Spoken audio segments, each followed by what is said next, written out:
Well, welcome everybody today. And I put here, Dan talks with Grant about his trading in the current market. I thought it'd be a good time to talk options. Today's a good day to talk about options. We've had something that we don't get much here, a rainy day, the market going down, and most people are probably indignant, right? Saying, what? That's not fair, right? That the market is going down, but those things happen. So I thought it'd be good to have Grant on, to have somebody other than me talking all the time. It'd be good.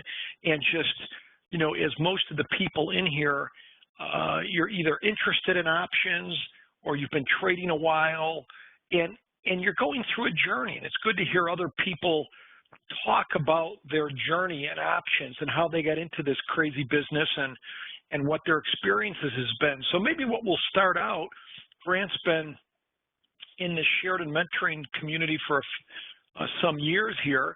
I thought it'd be good. Grant and I are going to talk about some different, a few strategies, one that he's been doing, and I think it'll be a good story to talk about. And we'll talk about also a strategy that I think has been working pretty well in the recent market. And so let's jump in. Glad Grant's here. Grant, why don't you tell folk maybe a little bit about yourself? Yeah, so I got started trading in general probably 10, 11, maybe 12 years ago. I was in college, and my dad bought me a Jim Cramer book, and I read through that thing, and I was hooked ever since then. My first thought as a college kid was, man, I am going to be a professional trader, and I'm just going to crush it, and I'm going to be on like yachts all weekend and just hanging out and having fun. Yeah, it's actually in reality much more like a lot of other businesses. You got to work at it. You got to put in some time and effort, and there's certainly a learning curve involved. But that's how I got started. And then after college, I tried my hand in the private market a little bit, working for a soccer team. And when that was over, I came back to trading and quickly got into picking up just long calls and puts again, which is where I left off at the end of college. That migrated into spreads and a lot of charting, very directional type of stuff. Got into some psychology of trading for a little while. So I've had a lot of what I'd call kind of self-directed learning or education even after school, after JMU. And what I kind of found was that over the years I would do a lot of directional trades. Some would be winners, some would be losers. But over time, I wasn't terribly good at picking the direction of the market over the next, let's say, week or two of any stock or anything. Over the next couple of days, it was difficult for me, and I struggled with my trading. So, along the way, some point, I came across your site, Dan, and we got interested in it. There's a small group of us, including my dad and some friends, that got into it, and we got into this non-directional style of trading. And at first, when I was thinking about it, I was like, man, this is a bunch of hooey. Like, what is all this? You got to make money. The market goes up or it goes down, right? Your stock goes up or it goes down. That's how you make money. Hooey's a good word. Yeah. And that's basically where I got started. And I've learned over the last few years being in the community here with you that's not true. There's a good way, and I've been making a good income as a full-time trader here for a couple of years. And just kind of putting theta on my side. Not trying to pick too much of a direction in the market, and it's been really good for me, man. I can't say enough about how much fun and how much I enjoy it, and how beneficial it's been for myself and for my family. We're kind of doing a little family business thing here. So. Oh yeah. Now, what would you say has been, and then we'll get into a couple strategies. Just give a little visuals, but what have been some of the challenges that maybe you've had to overcome or that you found with this type of trading? You kind of got to remove a little bit of your old mindset, your directional mindset at first. I came from originally trading long stocks, when I first started. And you got to disavow yourself of some of those charting things that you learned and start to focus on what I would say is just kind of the statistical movement of whatever the underlying is that you're choosing. That's a big one. And another thing is it's a little counterintuitive, but then again, it's not. It seems like to me I really learned how to minimize my risk and do something, what we call adjustments in the community to stop the bleeding necessarily. It's great to put on a trade, and it's easy to put on a trade, and when it's winning, you're like, oh yeah, I'm awesome at this. I'm going to be a professional trader. I'm going to rock this. But then when it starts to go wrong, what do? How do you stem that risk? And with options in particular, that's something that you need to learn. Otherwise, it'll really kick you in the butt. Right. Well, let's look at a little just so we can see the types of trades. When you're going in the world of non-directional, because again, I still think 80% of the options people, retail traders, it still starts, I think, with the foundationally, which is challenging, where's the market going and looking at a chart. And again, there's nothing wrong with some of that. I think for people who, the market's just gone one way basically the last 3-4 years. So, if you're doing bullish type trades like put credit spreads or covered rights or cash secured puts, it's been like living in Miami Beach with 80-degree weather and no rain for 3 years. It's just beautiful, right? But, it doesn't always go like that. And I think those are, it's good to learn that and do that, but it's good to focus on where's your edge with options, and it's probabilities and decay. If you're trying to pick the direction of the market over 2 years or 3, that's a lot easier than trying to pick the direction of the market every month. So it's not that, I think technicals is a good tool, but I think too many people use it like a Charlie Brown security blanket. Who's the one in the Charlie Brown stuff that had the blanket? Was that Lionel or Lioness, right? Lioness. And I think a lot of people, they wake up and, they want to make a decision with the charts. And again, there's nothing wrong with saying, hey, I think Apple is a good company. I'm going to sell puts every month, like cash secured puts. And if I get, put on the stock, I'll buy the stock or something. That's prudent to me long term. If you like to do, for a defined part of your portfolio, not all of it. I think it should be diversified. But I think when it comes to trying to pick the direction on a monthly basis, that's a tough game, right? And I haven't seen many people do it. I don't know anybody on a monthly basis over a long period of time. And if you're trying to make, $2,000 to $10,000 a month or whatever the number is, I think this non-directional stuff that is based on probabilities and time decay, that's your edge. But the success of it's based on the risk management and how you handle it. So this is the type of trade that I'm going to use this as a talking point. Over the last 4 years, so let's go through these 2 examples on a butterfly. Then we'll get into kind of a butterfly that Grant's been doing for a couple of years, and we can talk about it a little bit as we get into the craft. So first, let's start out. I'm going to lead into what Grant was doing. So Grant, I'm just going to start with a balanced butterfly here. Yeah. And then work into it. So if you look at this, I took this example today, folks, with SPX at 2570 at the time. Believe it or not, as much as we moved today, at one point it was at 2570. And it's probably not there now, but at one point it was. So I think this is the most we've moved in weeks. Oh, yeah. Today was a big move. Yeah, big day. So at 2570, I put on an iron butterfly, 35 days to expiration. I used a DS15. And we'll explain this real quick. So the trade was with SPX at At the time I took this slide, it was 25.6880 down 26, which is over a 1% move in the underlying. When you get a 1% move, that's a big move, right? And so, oh, Andy said my date is yesterday. Okay, I forgot to make a left. That's okay. On a 35-day trade, 1 day shouldn't change things much at all. But yeah, thank you for that. But if you look at this, an iron butterfly is simply you're selling a at-the-money call credit spread, and you're selling an at-the-money put credit spread. So if you're used to iron condors or credit spreads, an iron butterfly is in kind of the same family. And so in this case with SPX of 2570, we're selling 125.70 call and buying 126.20, 50 points up.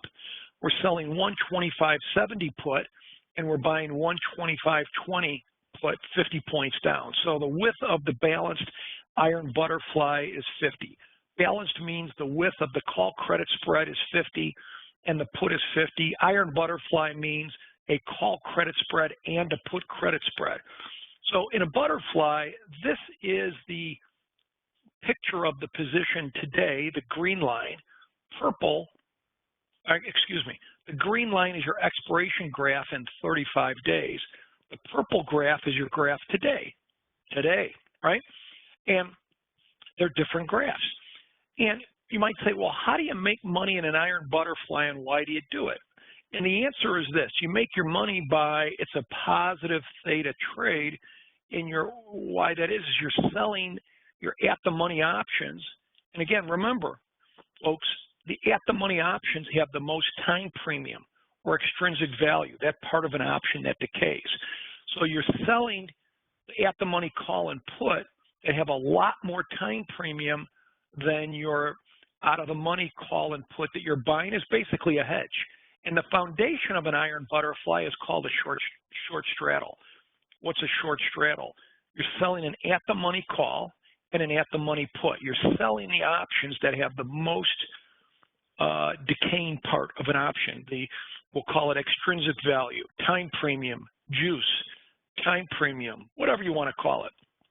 But the way you make money at expiration, you see here, if we stay at 25.70, the red is the price when I took this screenshot, and the 25.70 is the short strike. You make your most money if we don't move a lot because your short options will go to zero, your long options will go to zero, and because there was much more time premium in your shorts than your longs, that's how you'll make your money. So again, an iron condor, your foundation is selling it out of the money strangle. So that's the trade here. And your Greeks are short 11 deltas for one contract. The credit on this is a credit transaction, the iron butterfly, about $35 credit. And your risk or margin, your risk for one contract is going to be the width, the difference between the width of the spreads. If it's 50 wide, your risk is 5,000 less your credit. Or in this case, for every one contract, it's going to cost me almost $1,500 at your brokerage firm. We'll get to questions in a second. Yeah, so the theta on this trade, if you put in a price, Rick's saying, if you put in a price slice at the intersection of the purple and green, okay, thank you. Rick is a smart guy from California. He's just being helpful here. But the bottom line is, this is an income trade. Income trades are defined as positive theta trades. And what does that mean?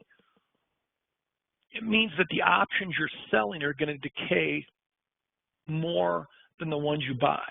And so the whole foundation of an income business is you're making your money on time decay. You're making your money kind of in a range-bound market. And, you know, the basics of this graph real quick would be, you know, this is your expiration graph here.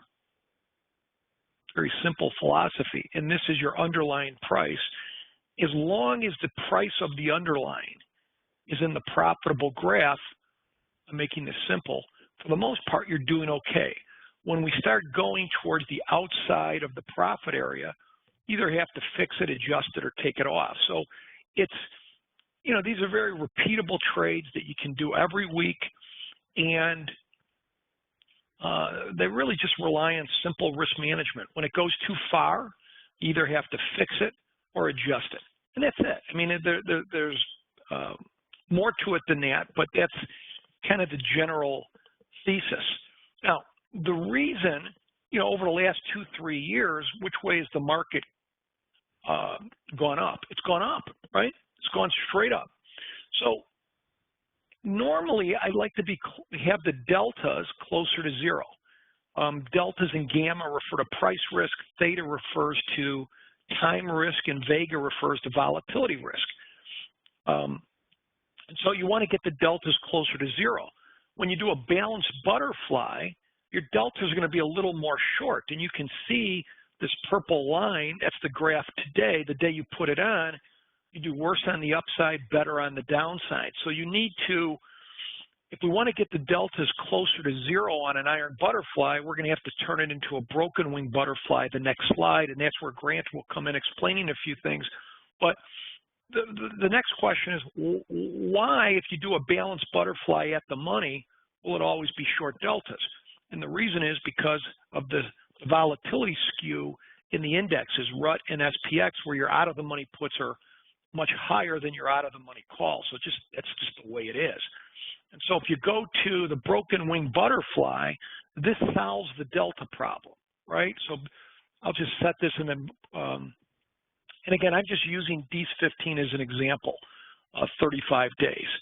We'll do some trades shorter term duration, some longer, but over the last 2-3 years, a broken wing butterfly has worked well because if you look, there's less risk on the upside than the downside. We can put it on at the money, even though you could put broken wing butterflies out of the money. And by, instead of 50 wide, the downside, put credit spread is still 50 wide, but by narrowing the upside from 50 to 35, we've reduced the deltas from short 11 to short 3, and we've reduced the risk to the upside. So broken wing butterflies, whether you do them out of the money on the put side or at the money, they're very, very conducive to the upside, right? They're very, it's very difficult to lose money on the upside with these things because you're starting out with much less risk and your delta is close to zero. So this has been at least the type of trade, one of the types of trades that Grant's been doing on a regular basis the last 2-3 years, which he could talk about. Now, the negative is it increases the capital. If you look at the balanced butterfly, the risk or margin per trade was about 1,500. Now you're going up to 2,000. So as in life, as an options, you can't have your cake and eat it too. To get the deltas closer to zero and less risk on the upside, which has been nirvana for the last 2 years, you have more risk and it costs you more on the downside. And so, again, this is done for a credit, and you could see the risk is the width of the side that has the greatest width, which is the put side on these broken wings. 50 minus the credit, it's about $2,000 per contract. So if I did 10 contracts, it'd be 20 grand. So this is the type of trade Grant's been doing the last couple of years. And Grant, maybe, you've been doing other stuff, but this is just one example. So why don't you tell a little bit how you've been doing with this trade, maybe talk about this trade a little bit, and then talk about, again, how's it been the last month or two? And this will get into that it's really a craft. Yeah, it certainly is. So I've been trading these iron butterflies, the asymmetrical, with a narrower width on my call side for a few years now. And, over the last year, so just 2017, year to date, I've only had 2 losing months with them. The rest of the time I have made money. I've made more money than I lost over the course of the year. It's been a good trade for me. And part of that is because the market is kind of continually marching higher here. Yeah. which can become difficult at times. So, one of the things that you're dealing with here is this is a negative Vega trade, and once volatility gets all the way low, you see. Let me back up for a minute. So over the course of this year, I've only had 2 losing months with this trade, and the rest of the time I've had really good success with it. You can see that. If you compare the asymmetrical fly here to the asymmetrical fly, meaning broken wing, right? Is that what broken wing, exactly. Yeah. Okay. If you compare the two, and we're comparing the deltas and things, you can see that the -11 delta that was on our balanced fly gives you a lot more protection to the downside. So if the market rolled over, you're going to be better off in something like this. But with the -3 deltas on the broken wing here, you've still got a touch of downside protection. So what it's really giving you is what I like to call just a little bit of a head start. So if you take this morning, for example, I don't think when the market closed yesterday that I thought that we'd be gapping down, $10 this morning in the SPX. But we did, and with a little bit of negative delta on this trade, it gives you a little bit of a head start. So I'm not as worried about a small gap down in the market, and I'm also not as worried about a move higher. The same thing to the upside kind of applies. With only 3 negative deltas to the upside here and some negative Vega, usually a little bit of volatility will come out of the trade as the market moves higher, and then it will kind of offset some of your negative deltas. So it makes this a really good non-directional trade. It gives me a little bit of room to each side, and then if we get too far out of whack, too close to either one of those break-evens at expiration, we can roll one of our existing options, or you could even just go in and buy a long put or a long call and cut that risk to help. And he's saying one thing, real quick. The reason we did, we kind of dosed 50 wide. That's just, for something like an SPX, 50 wide when you're looking 30 or 35 days out. Seems to work pretty well. You're going to be probably narrower widths when you go shorter duration, like 10 or 15 days. And this is 35 days, so you might go 50 wide, might even go wider if you had out 50 or 60 days, something like that. So it all depends. But, generally your long options are going to be near a 25-30 delta on the put side, somewhere around there, 22 to 30, and that's just kind of how it works out. But and what Grant's saying, you can already see there's not much risk on the upside compared to the downside. So the upside, it's very difficult to lose on these, right? Sometimes it's tough to grind out money, but there's just not a lot of risk. And usually on these type of trades, if you do one roll to the upside, what does that mean, a roll? The width of the upside is 30 wide, 35 wide. You're short the 2570s, long the 2605s. On the downside, you have 50 width. You're short the 2570 puts, long the 2520 puts. So a roll, if we went up, one roll, and I'm going to show you this, would basically take your profit line near zero. So if SPX went up 20 million points, you're fine. They're just very easy on the upside. A roll would be, one type of a roll would be buy your 2570s, right? Buy your shorts, 2570s. This would be an upside adjustment that would take your risk basically to zero. Buy the 2570s, sell the 2580s. So you're buying in your short call 2570s, rolling it up to 2580. So now your width on the upside is 25 versus this is 35. And it would take your profit line all the way up here near zero, but it would take this line, again, take your downside risk and capital up. So there's, again, these were made, these were made for the upside, right? They were made, they were made for the upside. And so go ahead, Grant. I know you were saying a little bit, Yeah, so I think that, what Dan's describing is really a lot of what I focused on through the mentoring, through the mentorship is, just what do you do when your trade gets out of whack?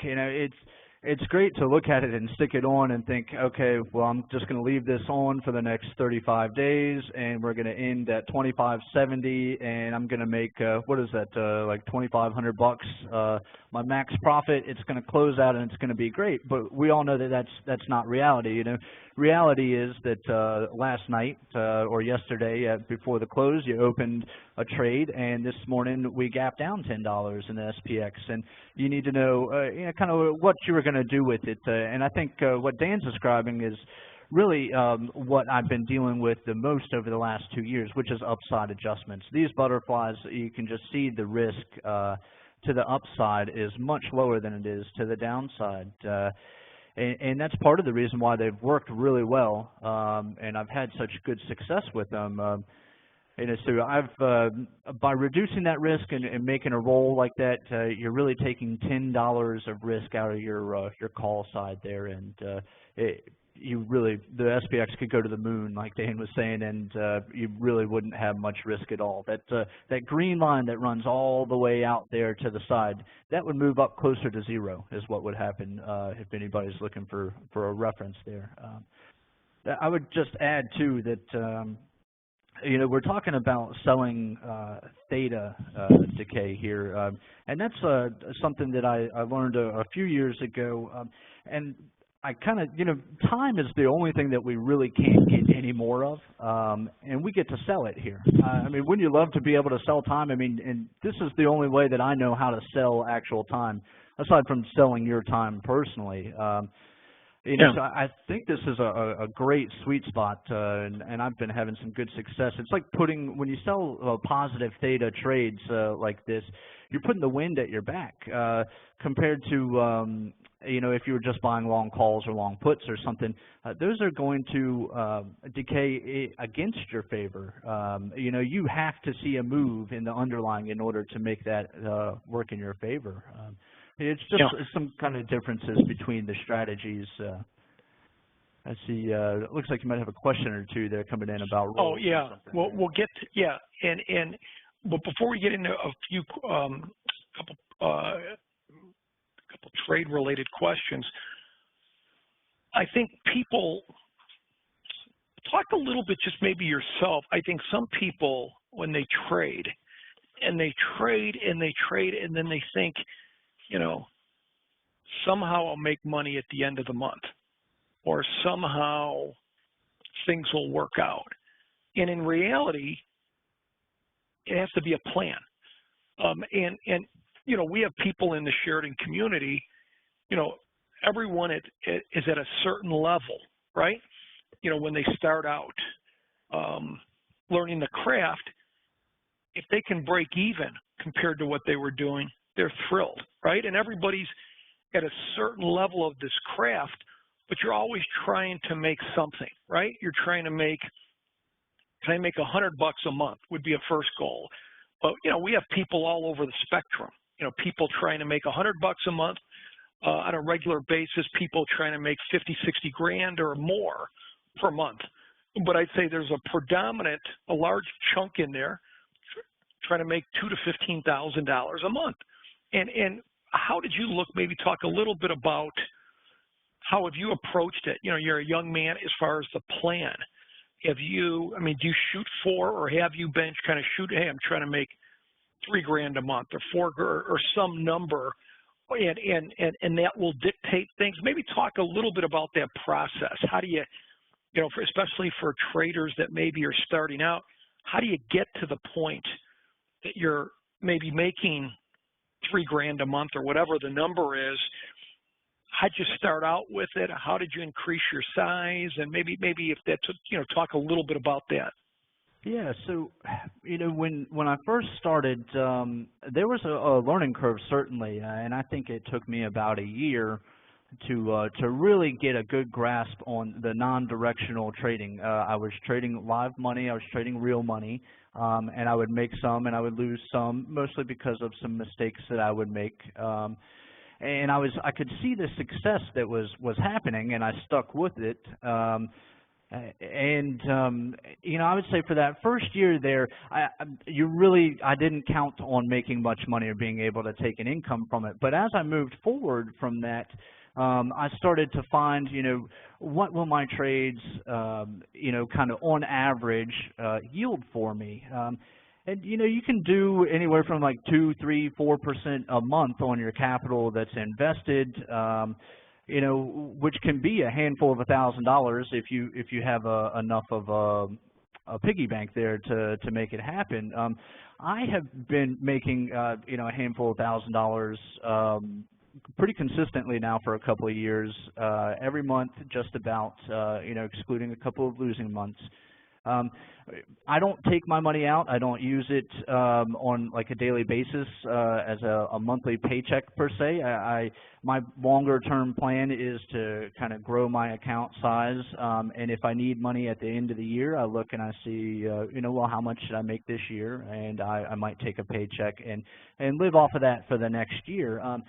And I would say after year 1, so year 2, 3, etc., you're in a good position to be able to do something like that with this style of trading.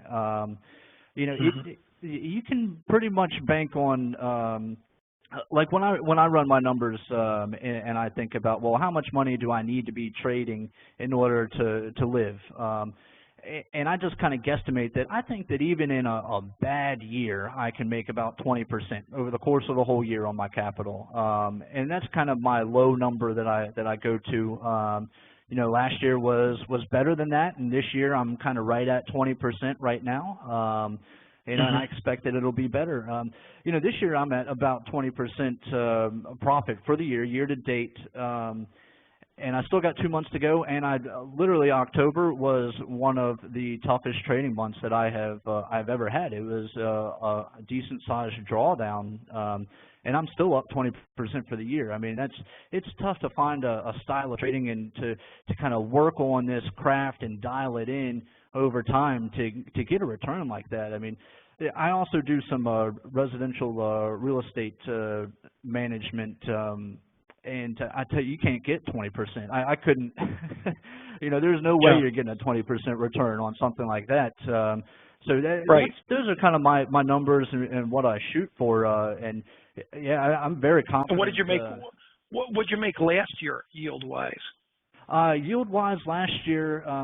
So last year I started off with an account, and up until November I traded a certain amount of money, and then in November I added some more money in.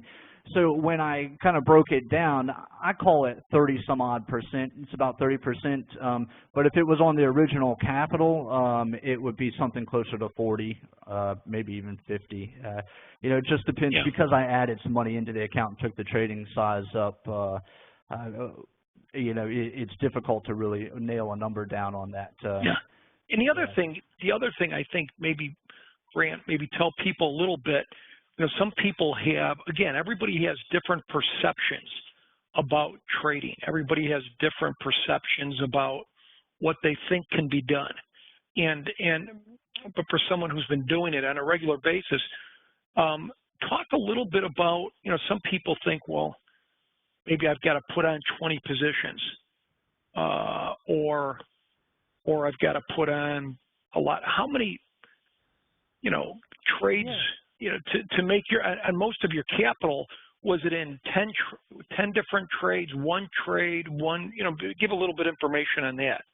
Yeah, so it's usually I've got somewhere between, I would say, 4 and 8 trades open at any given time, actually open trades. And when I take one off for either a profit or a loss, I basically start looking to open it back up again. So I would say that I don't know that in the last couple of years I've ever had more than 10 on at a time, because that gives you... But would you say some of them's like overlapping, like... in others, it might just be, out of those 8 trades, it's not like you're doing 8 different strategies, right? It might be like a broken wing butterfly that Yeah, I you're might have maybe, 4 or 5 broken wing butterflies on, a couple of maybe like a double calendar or something with some long vega or a double diagonal. well, why don't you, You know, yeah, explain that. Maybe people don't understand. It's not that you're doing that many trades. It's just that you're, because I think with a lot of people, they're like, well, how can you do this trade with the market at all-time highs? Or how could you do this trade? The market's going to back off. Or how could you, and really what you're doing is you're diversifying price risk. So tell me if I'm right. So, Grant might be doing 50 broken wing butterflies, maybe $50,000 worth of broken wing butterflies, but he might be doing each week he's putting on a 30 or 35-day butterfly. You can do that with the weeklies, and he might put on 10 contracts every week, right? Is yeah, that that's kind of exactly how right. you're?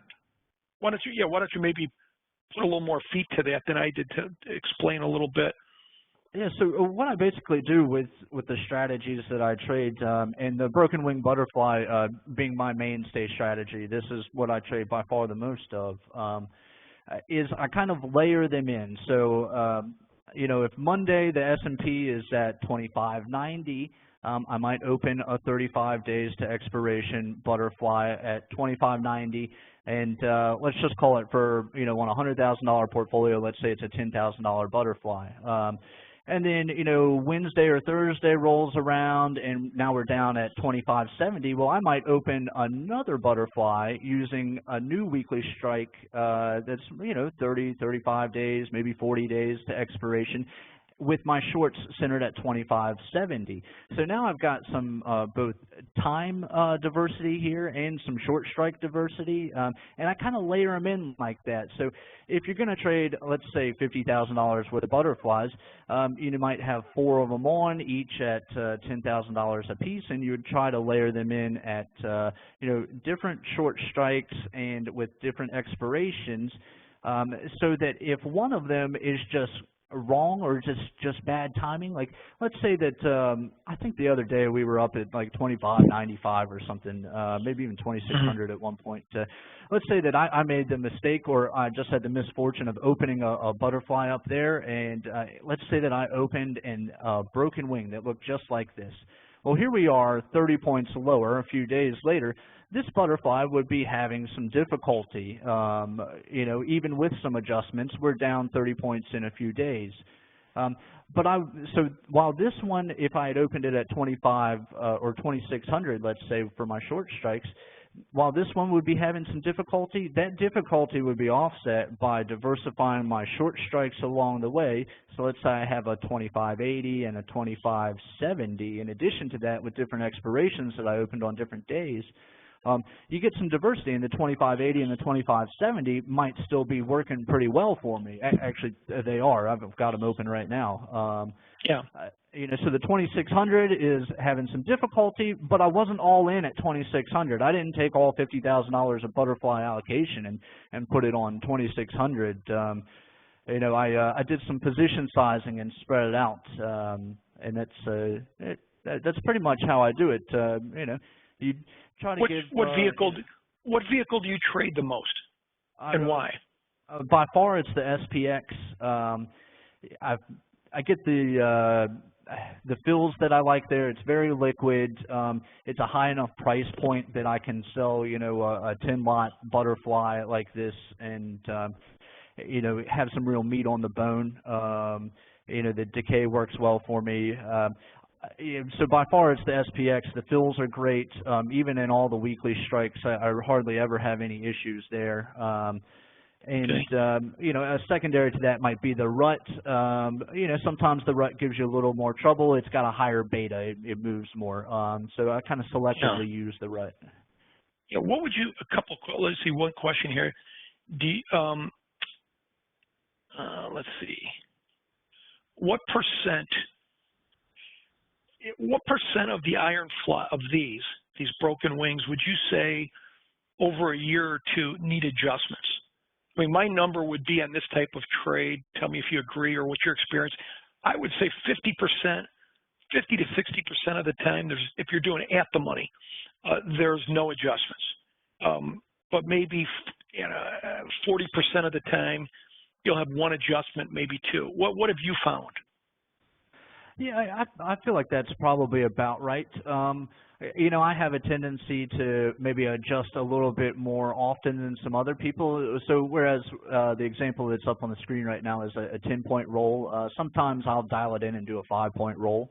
And Yeah. I might do that. So my number might be, you know, 60, 65, 70% get adjustments, just really kind of dialing it in and getting the risk level that I want.